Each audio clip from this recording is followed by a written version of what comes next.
Hello students, आज हम solve करने वाले हैं प्रैक्टिस टेस्ट सेकंड।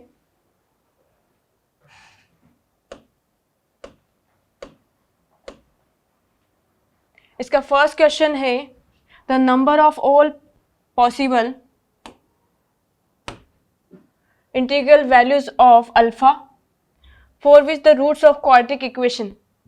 यहाँ पे अल्फा है, ये क्वाड्रेटिक इक्वेशन की रूट्स क्या बन जाए, रैशनल बन जाए। हमें पता है रैशनल रूट्स के लिए जो हमारा डिस्क्रिमिनेंट होता है बी स्क्वायर माइनस 4ac, उसे क्या होना पड़ेगा, परफेक्ट स्क्वायर।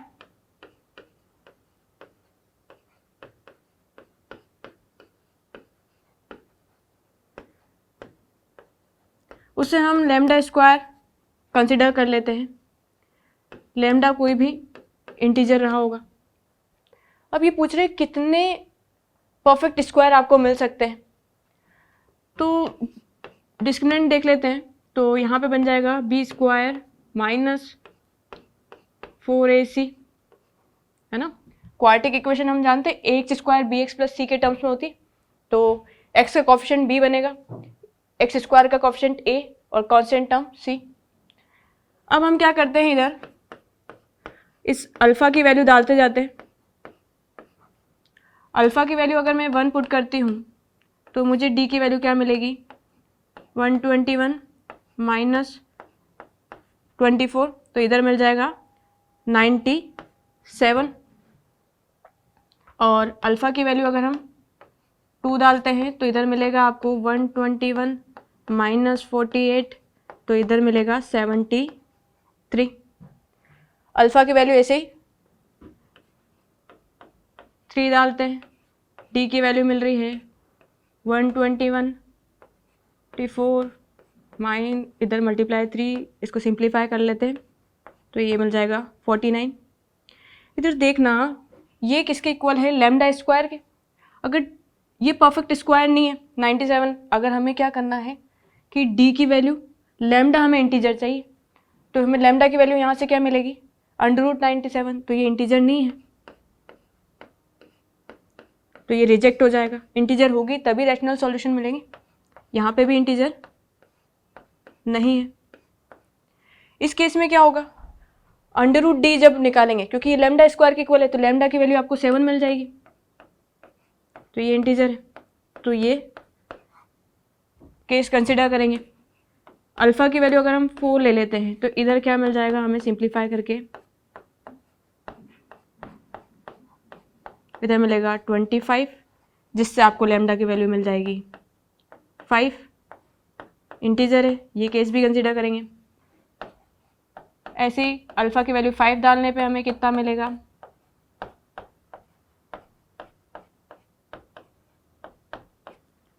1 वैल्यू मिल रही है, तो डी स्क्वायर की जो हमारा डी का वैल्यू है वो 1 है, तो लैम्डा स्क्वायर इक्वल्स टू 1, तो लैम्डा की वैल्यू हमें क्या मिल जाएगी, 1 मिल जाएगी, तो इंटीजर में मिल रही है। अब हम क्या कर लेते हैं, यहाँ से अगर हम 6 डालते हैं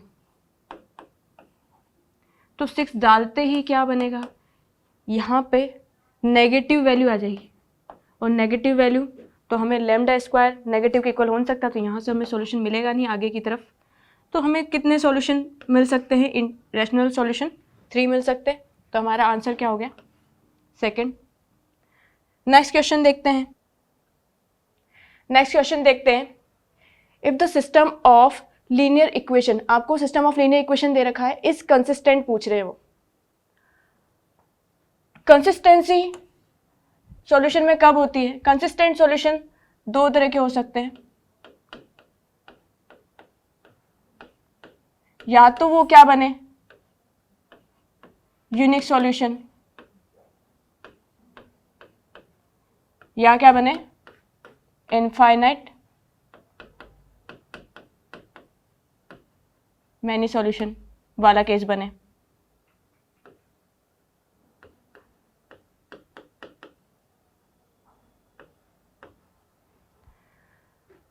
अब यूनिक सॉल्यूशन हो या इनफाइनाइट सॉल्यूशन, दोनों ही सॉल्यूशन को क्या कहते हैं, कंसिस्टेंट सॉल्यूशन। यूनिक सॉल्यूशन में क्या होता है, डी की वैल्यू 0 आती है।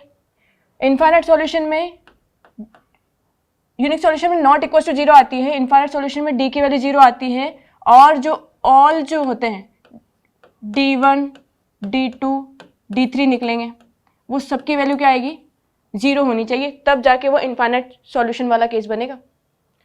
सबसे पहले हम डी निकाल लेते हैं ताकि हमें पता चल जाए कि ये यूनिक सॉल्यूशन का केस है या इनफाइनाइटली मैनी सॉल्यूशन का केस है, क्योंकि बोल तो दिया इन्होंने कंसिस्टेंट।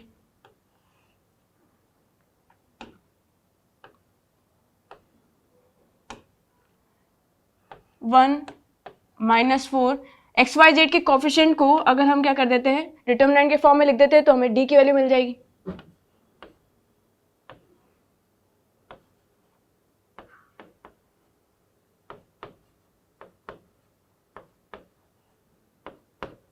इसको सिंप्लीफाई कर लेते हैं, डिटरमिनेंट सॉल्व करता आता ही है। इधर से क्या मिल जाएगा, 25 + 4, इधर हो जाएगा 0 -10 0 + 6, ठीक है। इधर से क्या मिल रहा है, -2 मिल रहा है, इधर से -40, इधर प्लस के 42, तो वैल्यू क्या मिल गई आपको, 0 मिल गई है। डिटरमिनेंट का वैल्यू 0 है, तो ये कौन सा केस है, इनफाइनाइटली मैनी वाला। ये क्लियर हो गया, क्योंकि डी डिटरमिनेंट की वैल्यू नॉन जीरो आती तो ही यूनिक सॉल्यूशन मिलता। इन इक्वेशन का क्या है, इनफाइनाइटली मैनी सॉल्यूशन है। अब हम क्या करते हैं, किसी भी D1 D2 D3 को भी 0 कर लेते हैं ताकि हमें क्या मिल जाए, GHK में जो रिलेशन पूछा है वो मिल जाए। किसी भी एक को 0 कर सकते हैं, जैसे बड़े नंबर हमारे थर्ड प्लेस पे हैं, तो हम क्या करते हैं, पहले D3 को सॉल्व कर लेते हैं ना, मतलब D3 वाले को 0 कर देते हैं ताकि हमारी कम कैलकुलेशन हो।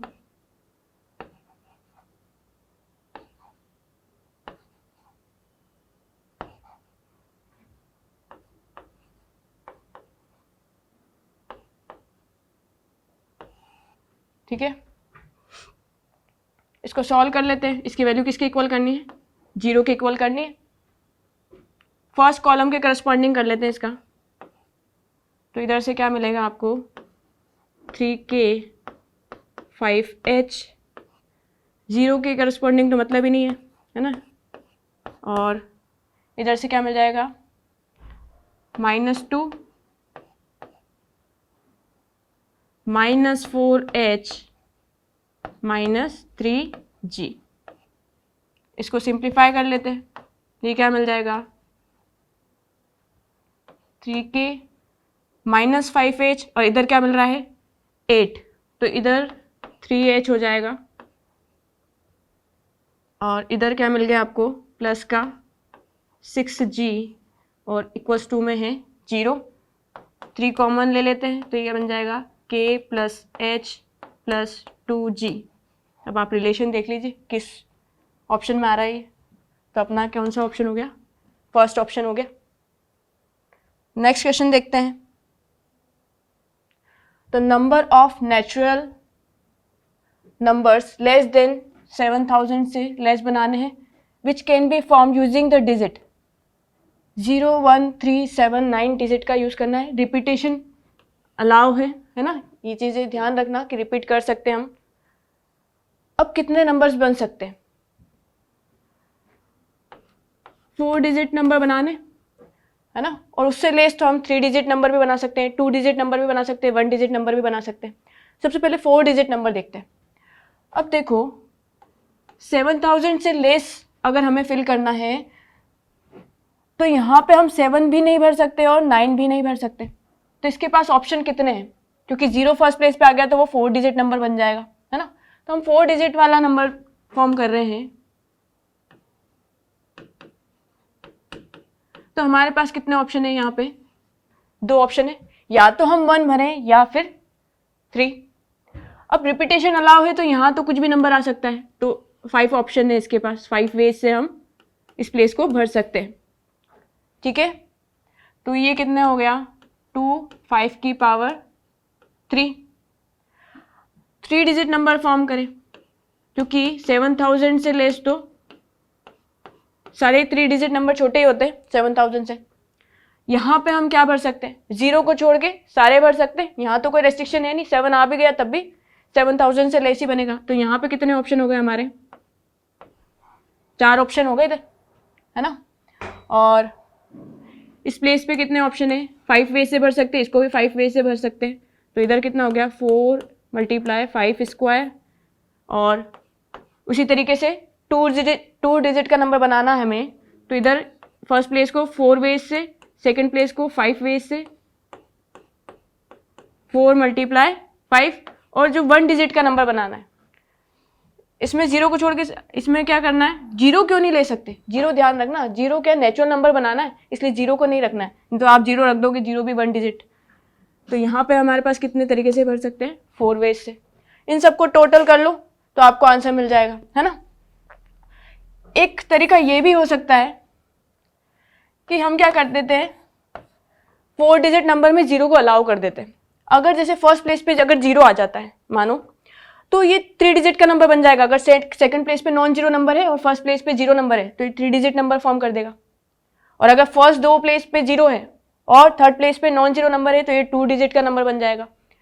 आगे के तीनों जो 3 प्लेसेस है, फर्स्ट 3, अगर ये 0 हो जाए तो 1 डिजिट नंबर बन जाएगा। बस एक चीज का ध्यान रखना है कि सारे प्लेस पे 0 नहीं आ जाए, क्योंकि अगर सारे प्लेस पे 0 आ गया तो वो नेचुरल नंबर नहीं बन पाएगा, ठीक है। तो हमारे पास कितने वेज है, इसको 0 भी भर सकते हैं यहाँ पे।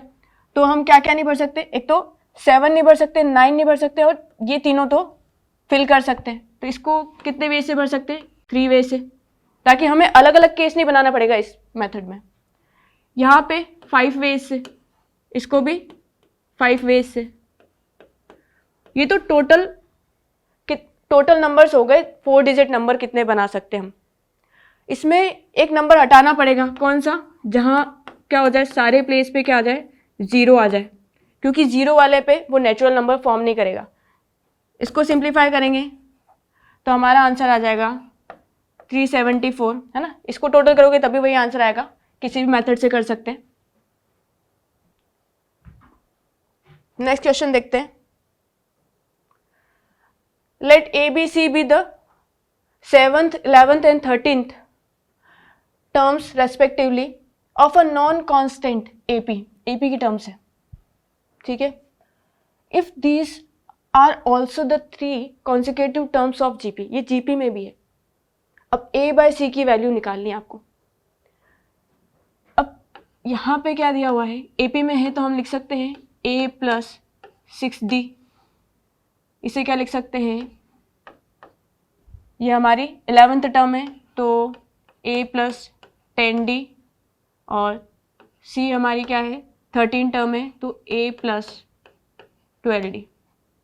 ABC की वैल्यू आ गई अगर ये AP में है ना। और वो क्या बोल रहे हैं कि ये GP में भी है, तो हमें ये पता है कि अगर ABC नंबर्स GP में होते हैं, B² = AC होता है। तो यहाँ पे वैल्यू रख देते हैं, A + 10D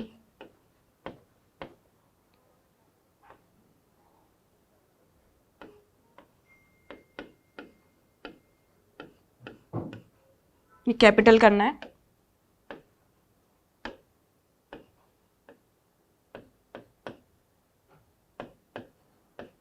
इसको सिंप्लीफाई कर लेते, क्या बनेगा, ये A² 100D²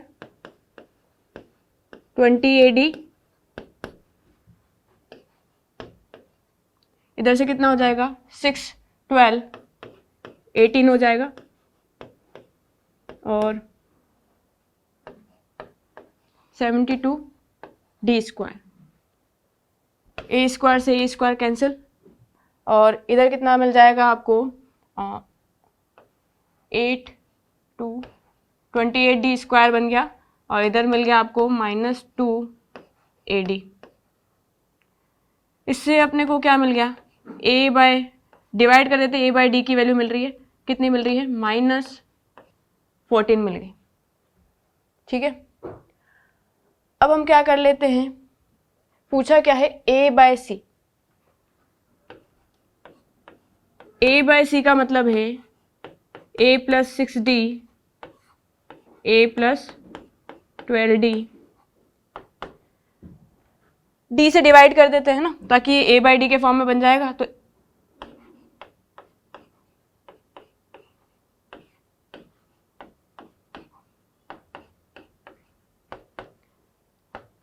-14 + 6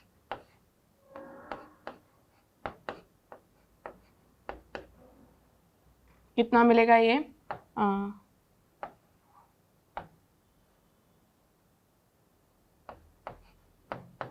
4 आंसर आ गया। ऑप्शन फर्स्ट करेक्ट है। नेक्स्ट क्वेश्चन देखते हैं। The coefficient of t⁴ in the expansion, है ना।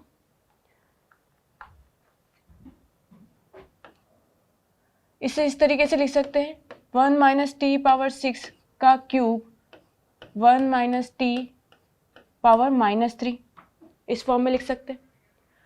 अब हमें पता है a - b का होल क्यूब का फॉर्मूला,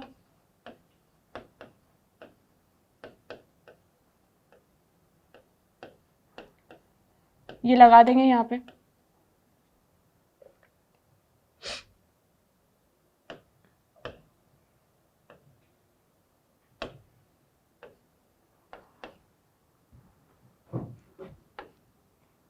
a क्यूब इधर कितना बन जाएगा -18, फिर क्या बनेगा 3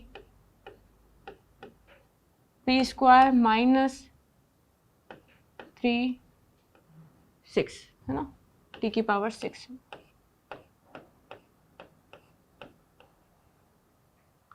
अब t⁻4 इन टर्म्स की तो पावर्स बड़ी है, और अगर इधर से मल्टीप्लाई कर भी देंगे, मान लो कॉन्स्टेंट टर्म से मल्टीप्लाई कर देंगे, तब भी t⁻4 तो आना नहीं है। t⁻4 तभी आएगा जब आप क्या करोगे 1 का मल्टीप्लाई इस इधर की t⁻4 से करेंगे। तो बेसिकली हमें क्या मतलब है कि कोफिशिएंट ऑफ t⁻4 कैसे मिलेगा आपको 1 - t⁻−3 के एक्सपेंशन से। इसका फॉर्मूला हमें पता है 1 - x⁻−n का कोई भी, है ना, x⁻r का कोफिशिएंट फाइंड आउट करना हो तो फॉर्मूला क्या है n + r -1 CR। हम बाइनोमियल एक्सपेंशन का फॉर्मूला लगा के भी कर सकते हैं, या फिर इस डायरेक्ट इस मेथड से भी कर सकते हैं। तो इधर से क्या हो जाएगा n3 हो गया, r की वैल्यू है 4, c और हमारी r की वैल्यू कितनी हो गई 4, है ना, r लिखना है नीचे। तो इधर कितना बन गया 6c4, वैल्यू निकाल लेते हैं। तो ये क्या बन जाएगा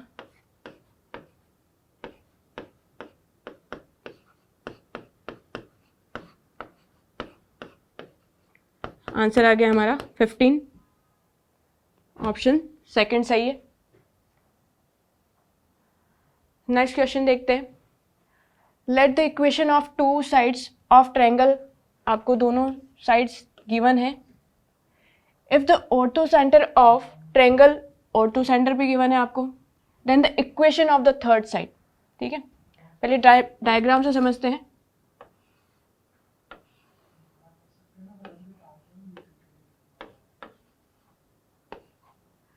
सपोज हमें क्या गिवन है कि ये ए बी की जो इक्वेशन है वो क्या है 3x 2y + 6 = 0।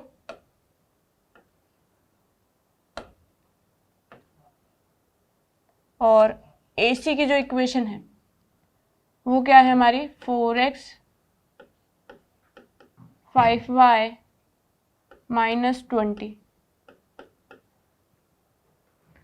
Ortho centre given है, तो ऑर्थो सेंटर क्या होता है जहाँ पे सारे एल्टीट्यूड, है ना, इंटरसेक्ट करते हैं, वही ऑर्थो सेंटर होता है।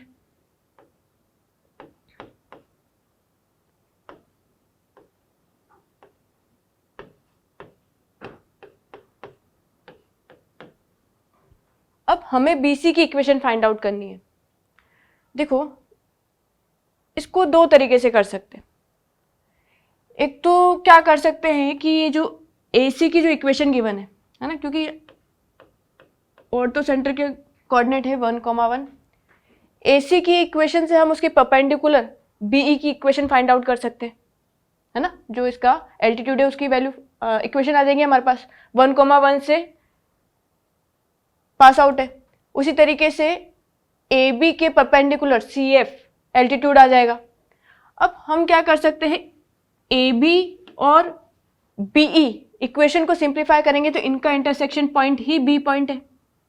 वैसे ही AC और CF का इंटरसेक्ट पॉइंट C पॉइंट है। अगर दोनों पॉइंट मिल जाएंगे तो इक्वेशन फाइंड आउट कर लेंगे। एक तो तरीका ये है कि हम जिसमें एल्टीट्यूड और इक्वेशन को सॉल्व करके B और C के कोऑर्डिनेट फाइंड आउट करेंगे और BC की इक्वेशन निकालेंगे। दूसरा तरीका ये है कि हम पहले क्या करें, A के कोऑर्डिनेट फाइंड आउट कर लें। AB और AC को सिंप्लीफाई करके A के कोऑर्डिनेट मिल गए। A के कोऑर्डिनेट गिवन है हमें, मतलब हमें मिल गए, और H के कोऑर्डिनेट पता है, तो हम इसका स्लोप फाइंड आउट कर सकते हैं। इस AD जो हमारा एल्टीट्यूड है उसका हमें स्लोप मिल गया। अब AD किसके परपेंडिकुलर है, BC के, तो इससे हमें BC का स्लोप भी मिल जाएगा परपेंडिकुलर रिलेशन से। तो अब हमारे पास इस इक्वेशन का स्लोप मिल गया है, और किसी भी एक AB और BE को सॉल्व करके B का पॉइंट फाइंड आउट कर लो या C पॉइंट फाइंड आउट कर लो, स्लोप है ना, और पॉइंट पता है तो इक्वेशन लिख देंगे स्लोप फॉर्म में। कोई भी तरीके से कर सकते हैं। अपन क्या करते हैं, सबसे पहले हम AB और AC इक्वेशन को सिंप्लीफाई कर लेते हैं, तो ताकि हमें A के कोऑर्डिनेट मिल जाए।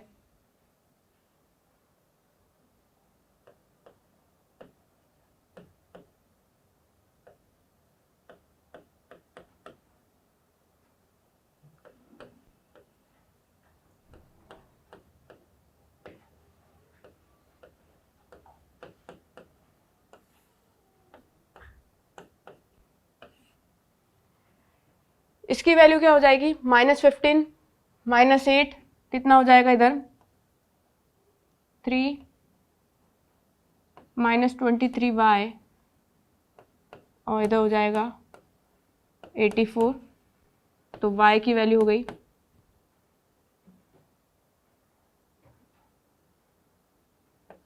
84/23। इसी से x की वैल्यू निकाल लेते हैं इसकी करस्पॉन्डिंग, 2y - 6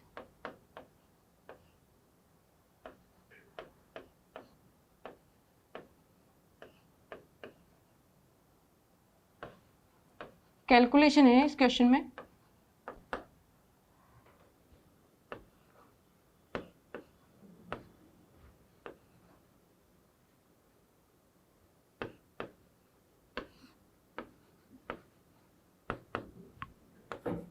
थर्टी आ जाएगा 23, तो x के वैल्यू मिल गई हमें 10/23। ठीक है, तो A पॉइंट के हमें कोऑर्डिनेट मिल गए 10/23, 84/23। यहाँ तक समझ में आया कि A के कोऑर्डिनेट मिल गए। अब हम क्या कर सकते हैं, स्लोप निकाल लेते हैं, है ना। तो AD का हमें स्लोप मिल जाएगा, इसको M1 कह देती हूँ। तो इसमें क्या मिल जाएगा, 1 - 84/23, 1 - 10/23, ये कितना हो जाएगा हमारा 1 और 6, इधर हो जाएगा हमारा, है ना, -61/13। AD का स्लोप आ गया। अगर हम BC के स्लोप की बात करें, अगर इसको M2 कहती हूँ, तो वो क्या हो जाएगा -1/M1, तो ये बन गया हमारा 13/61। BC का स्लोप मिल गया। अब हमें क्या करना है, BE की इक्वेशन चाहिए। BE किसके परपेंडिकुलर है, AC के। ये रही हमारी, इसको कलर चेंज कर लेते इधर। तो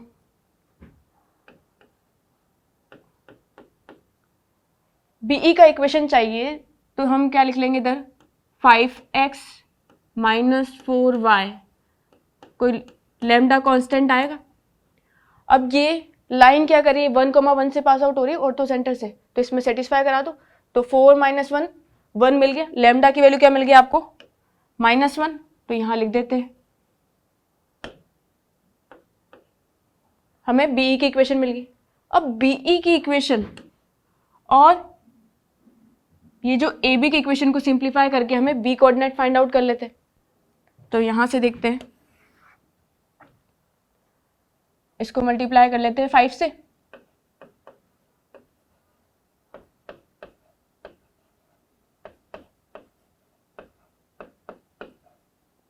और इसको मल्टीप्लाई कर लेते हैं 3 से।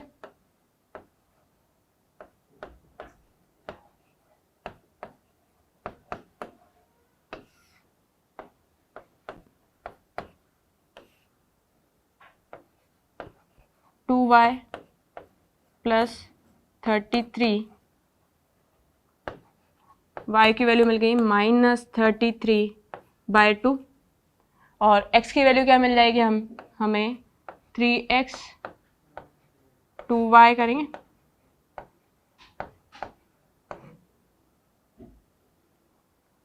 -6 आएगा, -39, और x की वैल्यू क्या मिल गई है -13। ठीक है, तो यहाँ पे लिख देते हैं अपन -13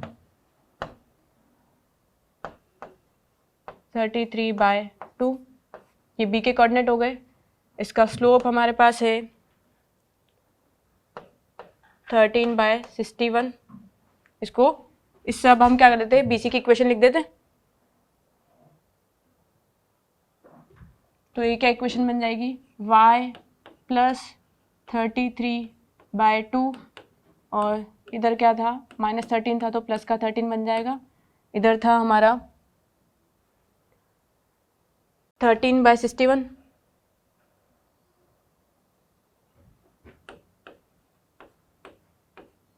अब इसको सिंप्लीफाई कर लेते हैं, तो ये कितना बन जाएगा, जब एलसीएम लेंगे है ना, तो यहाँ पे अगर हम देखें तो ये कुछ इस तरीके का बन गया है।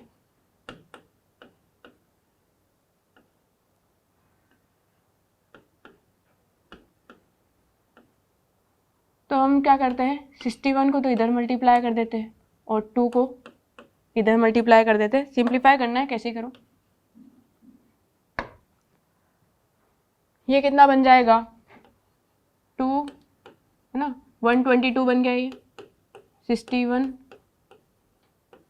53 और 26,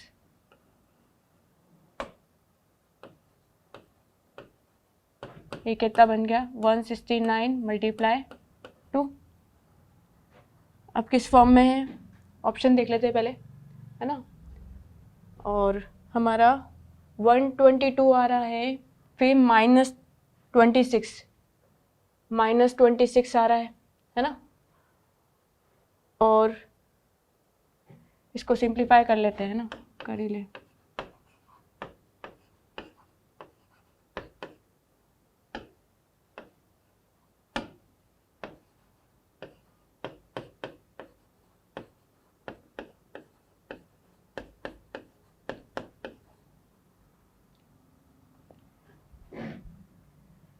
इसको सिंप्लीफाई करने पे हमें ऑप्शन बी मिल जाएगा, 122y -26 है ना, और उधर से क्या मिल रहा है, यहाँ पे ये पॉजिटिव नंबर आ रहा है। अगर मैं माइनस कॉमन ले लूंगी तो ऑप्शन हमें बी दिखाई देगा। नेक्स्ट क्वेश्चन देखते हैं।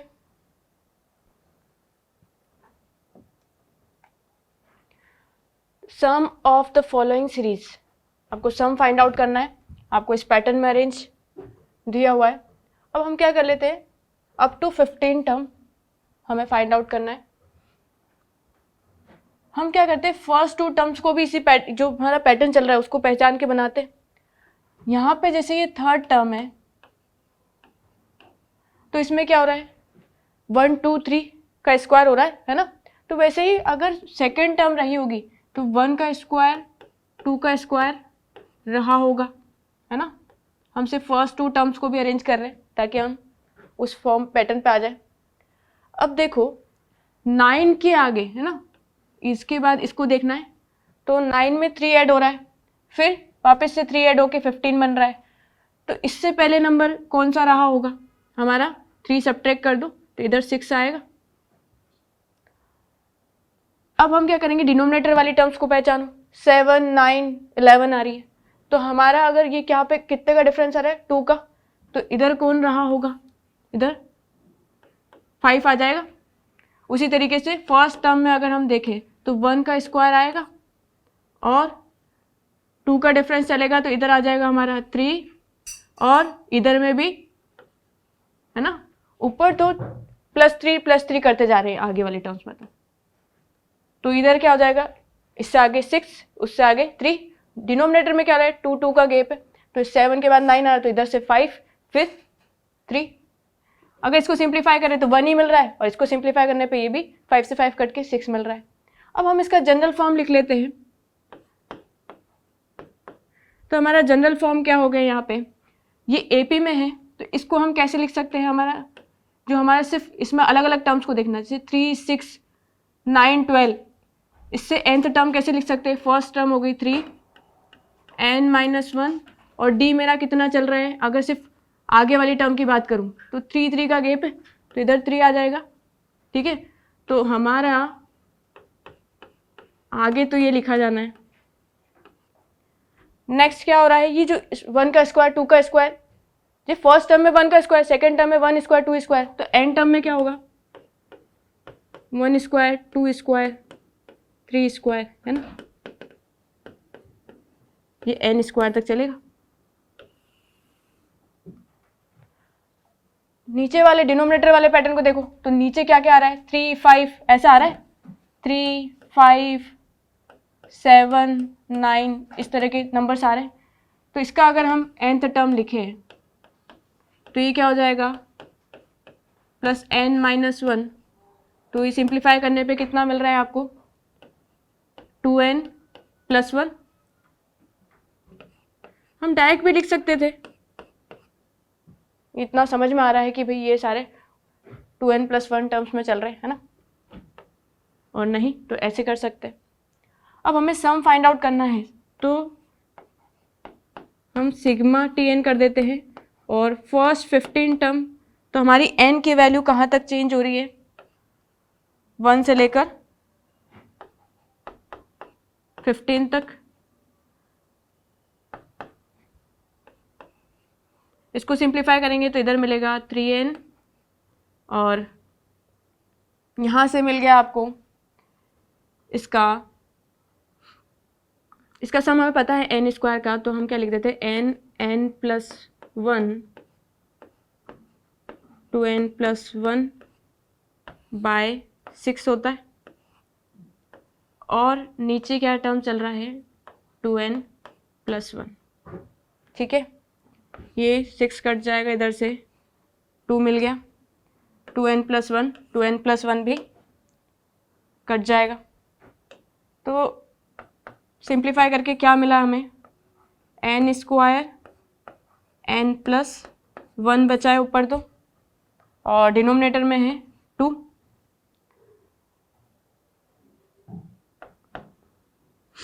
इसको 1/2 को तो बाहर निकाल लेते हैं, ये क्या हो जाएगा, सिग्मा दोनों के साथ जाएगा तो sigma n³ plus sigma n square है।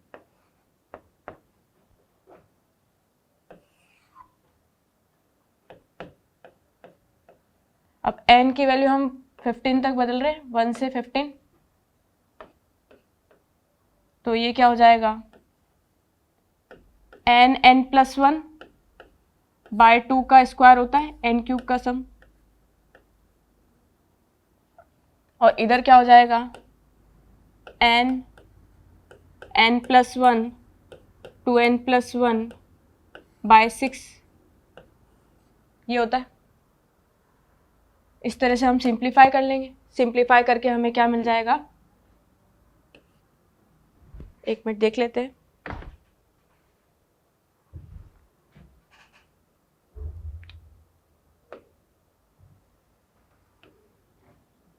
सिंप्लीफाई करके हमें ऑप्शन ए मिल जाएगा।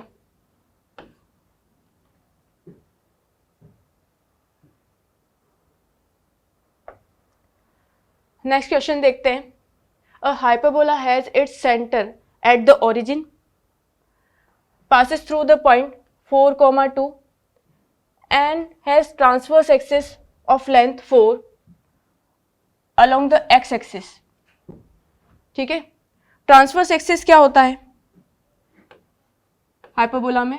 2a होता है, उसकी लेंथ देखिए आपको 4, तो a की वैल्यू आपके पास मिल गई है 2।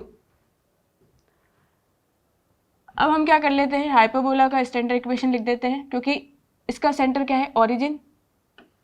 तो x square by a square y square by b square equals to 1।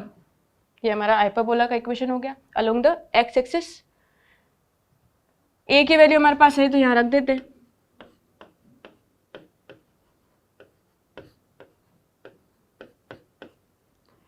इसमें एक और चीज गिवन है कि ये पॉइंट से पास आउट हो रहा है, तो इसको सेटिस्फाई करा देते हैं। तो यहाँ पे क्या हो जाएगा, 16/4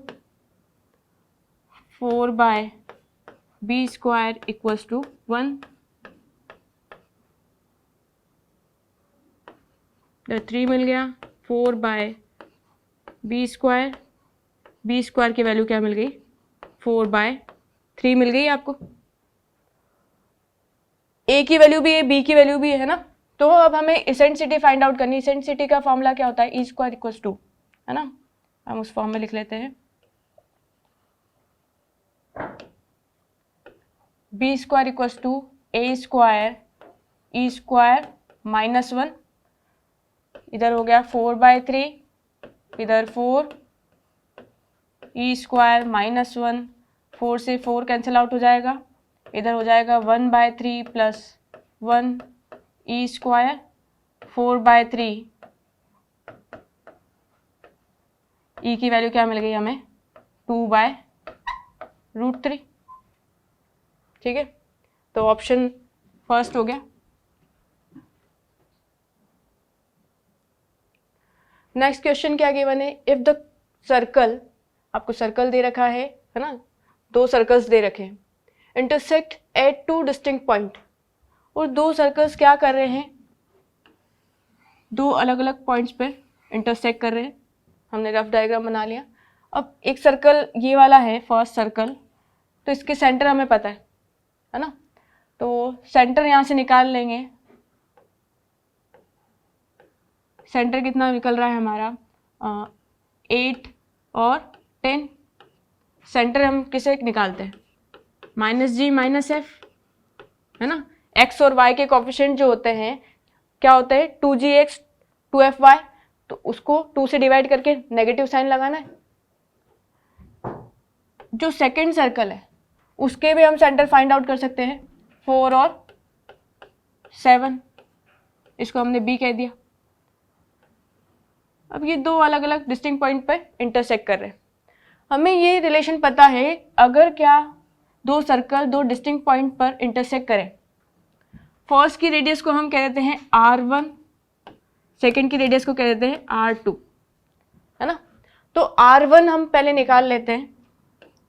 r1 क्या हो जाएगा, ऐसे फॉर्मूला क्या है, g square f square -c, ये हो जाएगा हमारा 6400। अब यहाँ कांस्टेंट क्या है, 164 - r स्क्वायर कांस्टेंट का काम कर रहा है, तो ये 164 से 164 तो कैंसिल आउट हो गया। हमें वैल्यू क्या मिल गई, स्मॉल r, जो फर्स्ट सर्कल की रेडियस है वो किसकी इक्वल है, स्मॉल r की। और सेकेंड सर्कल में बात करें तो यहाँ पे तो डायरेक्ट गिवन है, तो ये बन जाएगा 6। ये रिलेशन क्या होता है, r1 प्लस r2 से जो ए बी सेंटर्स के बीच में 2 सर्कल जो इंटरसेक्ट करें उनके सेंटर के बीच की जो डिस्टेंस होगी वो लेस होगी किससे, r1 प्लस r2 से, और ग्रेटर किससे होगी, r1 माइनस r2। मॉड इसलिए लगा रहे कि हमें ये नहीं पता कि कौन ग्रेटर है। यहाँ पे वैल्यू रख देते हैं, r1 की वैल्यू है small r minus 6, a b की डिस्टेंस हमने फाइंड आउट नहीं करी, कर लेते हैं।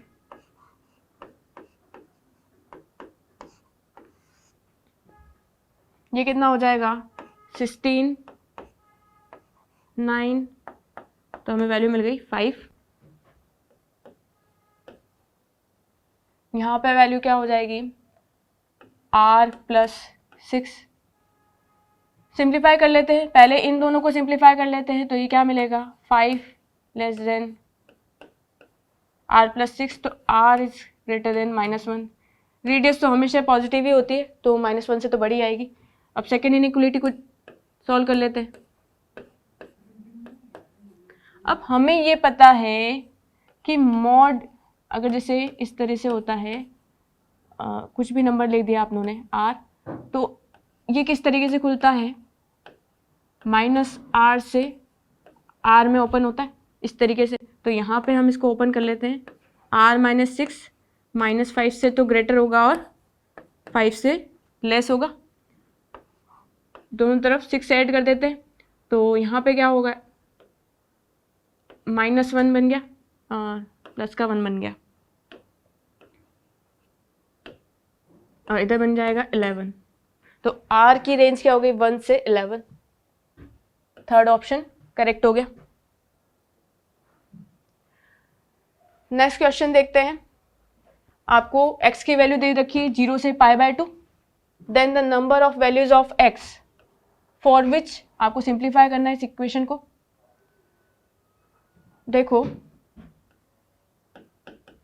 साइन x हम क्या करते हैं, पहले पॉजिटिव वाले को एक तरफ ले आते हैं, sine x sine 3x minus sine 2x। इससे x की वैल्यू 0 से π/2 की रेंज में क्या क्या आ रही है वो सिंप्लीफाई करना है। अब हमें ये फॉर्मूला पता है साइन a प्लस साइन b, है ना। आप sine a minus sine b का फॉर्मूला भी लगा सकते थे, कोई दिक्कत नहीं है। इधर से क्या हो जाएगा, हमने इसलिए ऐसा करा क्योंकि इन दोनों से हमें पता है कि एंगल्स का सम और सब्ट्रैक्ट होता है, बाय 2 करते हैं, तो ये 2x बन जाएगा, x प्लस 3x करने बाय 2 करेंगे तो इधर से क्या हो जाएगा sine a plus b by 2 sine cos a minus b by 2। यहाँ पे क्या मिल गया x प्लस 3x, तो 4x बाय 2, तो 2x बन गया। इधर से क्या बन जाएगा, हम cos x माइनस 3x करेंगे तो माइनस 2x बाय 2, तो माइनस x, और cos में नेगेटिव बाहर नहीं आता है, साइन 2x कॉमन आ गया।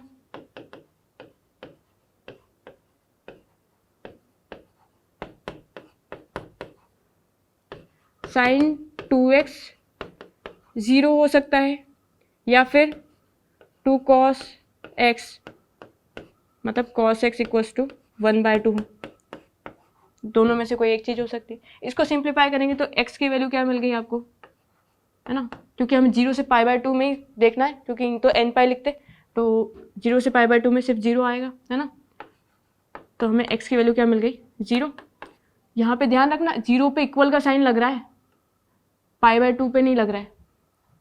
अब cos की वैल्यू 1/2 कब होती है, 60 पे होती है ना, और π/3 हो जाएगा। तो यहाँ पे कितने सॉल्यूशन मिल रहे हैं, नंबर ऑफ सॉल्यूशन हमें 2 मिल रहे हैं, तो इसका फर्स्ट ऑप्शन करेक्ट हो जाएगा। ठीक है, थैंक यू।